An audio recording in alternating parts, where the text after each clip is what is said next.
જંબુસરમાં માનવતાનું ઉત્તમ ઉદાહરણ પૂરું પાડતા શિક્ષક છેલ્લા 10 વર્ષથી કરી રહ્યા છે અબોલ જીવોની નિસ્વાર્થ સેવા।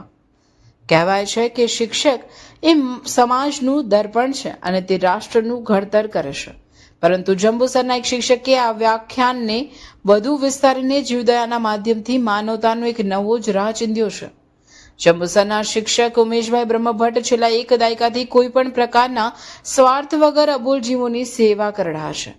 દૂધ, બિસ્કિટ અને કેળા સાથેનો સેવા યજ્ઞ ઉમેશભાઈનો દિવસ માત્ર શાળાના પુસ્તકો પૂરતા મર્યાદિત નથી।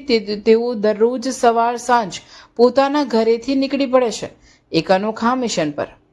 તેમના થેલામાં રખડતા શ્વાનો માટે દૂધ અને પાર્લેજી બિસ્કિટ હોય છે, તો વાંદરાઓ માટે પ્રેમથી બનાવેલી રોટલી અને કેળા હોય છે।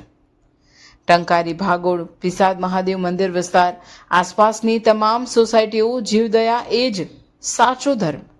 પોતાના આ સેવા કાર્ય વિશે વાત કરતા ઉમેશભાઈ જણાવે છે કે આ અબોલ જીવોની સેવા કરવાથી મારા આત્માને જે પરમ શાંતિ મળે છે તે શબ્દોમાં વર્ણવી શકાય તેમ નથી।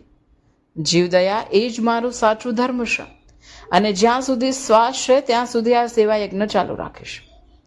સ્થાનિકોમાં આદરની લાગણી। આજના આધુનિક યુગમાં જ્યારે માણસ પાસે પોતાના માટે સમય નથી, ત્યારે છેલ્લા 10 વર્ષથી અવિરતપણે ચાલતી ઉમેશભાઈની આ સેવા જોઈને સ્થાનિક રહીશો પણ દંગ રહી ગયા છે। ગ્રામજનો અને સોસાયટીના લોકો તેમની આ અતૂટ શ્રદ્ધા અને નિસ્વાર્થ ભાવનાને બિરદાવી રહ્યા છે। ઉમેશભાઈ બ્રહ્મભટ્ટની આ કામગીરી સમાજ માટે એક દીવાદાંડી સમાન છે। એક શિક્ષક તરીકે તેઓ બાળકોને માત્ર પુસ્તકનું જ્ઞાન જ નહીં, પરંતુ જીવ માત્ર પ્રત્યે દયા રાખવાના સંસ્કારોનું પણ સિંચન કરી રહ્યા છે।